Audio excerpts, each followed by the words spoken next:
अस्सलामुअलैकुम, मैं हूं Raman and welcome to my channel. आज एक हॉरर स्टोरी बहुत ज़्यादा रिक्वेस्ट के बाद मैं आप लोगों के सामने ला रही हूं, जो कि बिल्कुल सच्ची कहानी है। और ये हुई थी जी मेरे अब्बू के फ्रेंड के साथ। तो वो बताते हैं कि सऊदीया में रहते थे वो। अच्छा, सऊदीया में इस तरह जो लोग रहते हैं उनको पता होगा कि कुछ जगहें ऐसी हैं कि आप एक सिटी से जब दूसरे सिटी जाने लगते हो तो दरमियान में बहुत बड़े बड़े सहरा हैं, बिल्कुल सुनसान सी सड़कें हैं। स्पेशली रात को बहुत ज़्यादा कुछ सड़कों पे सुनसानी हो जाती है। तो वो बताते हैं कि इसी तरह से हुआ कि वो एक दफ़ा जा रहे थे रियाद, जो कि सऊदीया का एक सिटी है, वहाँ से खुबर जा रहे थे। अच्छा, ये तकरीबन 400 350 इस तरह से 300 समथिंग किलोमीटर का रास्ता है। और इसमें एक टाइम आता है जब बिल्कुल सुनसान सड़क हो जाती है। तो वो रात के टाइम जा रहे थे और वो बताते हैं कि आसपास बहुत कम इक्का दुक्का कोई गाड़ी गुजरती थी तो गुजरती थी, वरना रात का टाइम था, सड़क सुनसान थी और सिर्फ जो रोशनियां थी वो गाड़ियों की अपनी ही रोशनियां थी। तो वो बताते हैं कि वो जा रहे थे और उनको रास्ते में एक जगह पर नजर आया कि एक बच्चा खड़ा है, जो कि जैसे लिफ्ट के लिए हाथ हिलाते हैं वैसे हाथ हिला रहा है। ओके, तो उन्होंने गाड़ी रोकी तो उन्हें नजर आया कि वो एक बच्चा नहीं, वो दो बच्चे खड़े हुए थे। उन्होंने उनसे पूछा कि हाँ, आप लोग यहाँ पर खड़े हो इतनी सुनसान जगह पर और आप लोग के पास कोई गाड़ी भी नहीं है, क्योंकि वो बताते हैं कि आसपास अगर कोई गाड़ी खड़ी होती या किसी और ट्रांसपोर्ट का जरिया खड़ा होता तो ये समझ सकते थे कि ठीक है, ये बच्चे उसमें हैं और इनकी गाड़ी खराब हो गई है, कुछ भी ऐसा। लेकिन ऐसा कुछ भी नहीं था। वो 12-12 13-13 साल के लड़के थे दोनों। तो इन्होंने उनसे पूछा कि कहाँ जाना है, तो उन्होंने कहा कि ना, हमने बस ये थोड़ा सा आगे ही उतरना है, हम यहाँ पर काम करते हैं, पीछे ही हमारा रेस्टोरेंट है। अफगानी बच्चे थे वो। तो उन्होंने कहा पीछे ही हमारा रेस्टोरेंट है और हमने अब आगे थोड़ा सा जाना है, तो हम लोग लिफ्ट का इंतजार कर रहे हैं। तो अंकल ने कहा कि चलो ठीक है, तुम लोग मेरी गाड़ी में बैठ जाओ, तो जहाँ पर मैं भी, क्योंकि सीधा ही जा रहा हूँ, जहाँ पर आप लोगों ने जाना है मैं आप लोग को उतार दूंगा।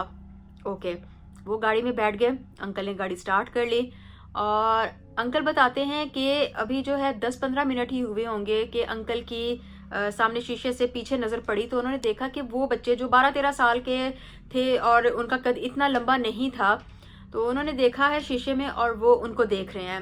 अंकल ने देखा है, अंकल ने हल्की सी स्माइल दी है, फिर अपनी ड्राइविंग करने लगे। तो कहते थोड़ी देर बाद मेरी नजर पड़ी तो मैंने देखा कि उनके कद एकदम से इतने ऊंचे हो गए हैं कि जो छत होती है कार की उसको उनके सर लगे हुए हैं।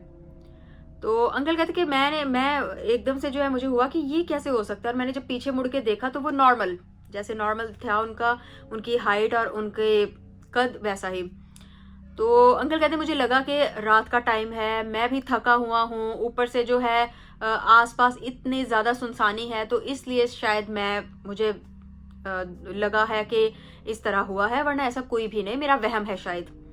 तो वो बताते मैं फिर गाड़ी चलाने लग गया। मैंने फिर जो है मेरी नजर शीशे में पड़ी है, तो मैंने देखा वो बच्चे मुझे ही देख रहे हैं और फिर उनका सर जो है छत के साथ लगा हुआ है। अंकल कहते अब मैं डर गया। अब मुझे लगा कि नहीं, अब कोई मसला है, क्योंकि वहम एक दफा हो सकता है, वहम दो दफा नहीं होगा। तो अंकल कहते लेकिन मैंने अपने चेहरे पे मैं परेशानी नहीं लेके आया, क्योंकि मैंने ऑलरेडी सुना हुआ था कि यहाँ पर सहराओं में आधी रात को ऐसी वैसी चीज़ें, ऐसी वैसी मखलूक निकलती रहती है। तो इसलिए मैंने इस चीज़ को इतना सीरियस नहीं लिया। बस ये है कि मैं नॉर्मल होके बैठा रहा और मैंने उनसे पूछा कि तुम लोगों ने कहाँ पर जाना है, मुझे बता देना, मैं वहाँ पर रोक दूंगा। तो उन्होंने कहा कि आगे ये जो फलां जगह आ रही है, हमें यहाँ पर उतरना है। अच्छा, उन बच्चों का वो बताते हैं कि ना उन दोनों ने आपस में कोई बात की है, वरना 12-13 साल के जैसे बच्चे होते हैं, आपस में हल्की फुल्की शरारतें करते हैं, आपस में हल्का फुल्का एक दूसरे को तंग करते हैं, कोई ना कोई बात करते हैं। लेकिन उन बच्चों की कोई आवाज नहीं निकली, कोई उन लोगों ने आपस में बात नहीं की और वो बिल्कुल आराम से सीधे टेक लगा के बैठे हुए हैं। तो अंकल कहते कि मैंने बात करते करते उनको जब पीछे मुड़ के देखा है तो बिल्कुल नॉर्मली आंखों में आंखें डाल के देख रहे, लेकिन उनकी आंखों में कुछ ऐसा था कि पहले तो मैं शीशे में उनको जब मैंने देखा और उनकी हाइट इतनी ज्यादा थी कि वो छत के साथ लग रहे थे, उसको देख के मैं डर गया था। और जब मैंने पीछे उनसे बात करने को देखा तो उनकी आंखें इस तरह से थी जैसे उनमें कोई जान नहीं होती, वो बिल्कुल स्ट्रेट देख रहे हैं, कोई पलके नहीं झपक रहे। तो अंकल कहते मुझे आइडिया हो गया कि ये कोई और ही चीज़ है। तो कहते हैं कि क्योंकि पता था कि यहाँ पर इस तरह की चीज़ें होती हैं, इसलिए मैं खुद को नॉर्मल रखने की कोशिश कर रहा था। ये अलग बात है कि ज़ाहिर है इंसान हैं तो इस तरह की मखलूक से डर तो लगता है। तो कहते हैं मुझे जो चीज़ें ज़हन में आ रही हैं मैं वो पढ़ रहा हूँ। गाड़ी मैंने जो है उसकी फुल स्पीड छोड़ दी हुई थी जितनी अलाउ थी, और मेरे बस ये कोशिश थी कि किसी तरह से मैं बस पहुँच जाऊँ और इनको उतार दूँ। तो कहते मैं दिल में पढ़ता जा रहा हूँ सूरतें, जो चीज़ें मुझे कुरानिक वर्सेस आ रही हैं मैं बोलता जा रहा हूँ, पढ़ता जा रहा हूँ, बोलता जा रहा हूँ, पढ़ता जा रहा हूँ। तो कहते उस जगह पर पहुँच के मैंने गाड़ी रोकी है और उनको उतार दिया है। वो दोनों बिल्कुल खामोशी से उतरे हैं, कोई थैंक यू नहीं कहा, कुछ भी नहीं। उतर के उनमें से एक लड़के ने पीछे मुड़ के अंकल की तरफ आया है विंडो के पास और अंकल को कहा है कि तुम आज सिर्फ इस वजह से बच गए हो कि ये जो तुम्हारी गाड़ी में आयतल कुर्सी लगी हुई है, वरना आज हमने तुम्हें भी अपने साथ ले जाना था। तो अंकल कहते ये सुनना था कि मुझे पता चल गया कि जो मैं इतनी देर से सोच रहा था कि ये नॉर्मल लोग नहीं हैं, ये कोई मसला है, वो सच हो गया। मुझे पता चल गया कि हाँ मैं सही सोच रहा था। तो कहते वो थोड़ा सा आगे चले हैं और उसके बाद वो गायब हो गए हैं।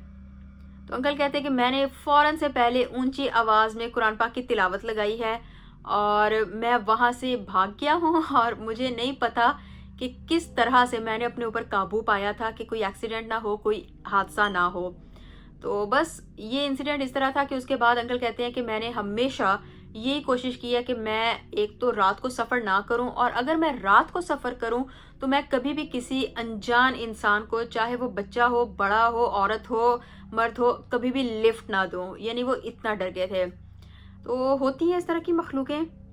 बस ये है कि आप अपने आप को मजबूत करके रखो। हर एक को पता होना चाहिए, हर लैंग्वेज में कुछ ना कुछ ऐसा होता है जो कि आप अपने सिक्योरिटी के लिए अपने ऊपर पढ़ के फूंकते हो। जैसे हम मुसलमानों की आयतल कुर्सी होती है, वैसे ही नॉन मुस्लिम्स के भी अपने अपने इस तरह की चीज़ें होती होंगी। बाकी अल्लाह ताला हर एक को अपने हिफ्ज़ व अमान में रखे। स्टोरी पसंद आई है तो मेरे चैनल को सब्सक्राइब करना मत भूलिएगा। आपसे फिर मुलाकात होगी। दुआ में याद रखें, अपना ख्याल रखें। अल्लाह हाफिज़।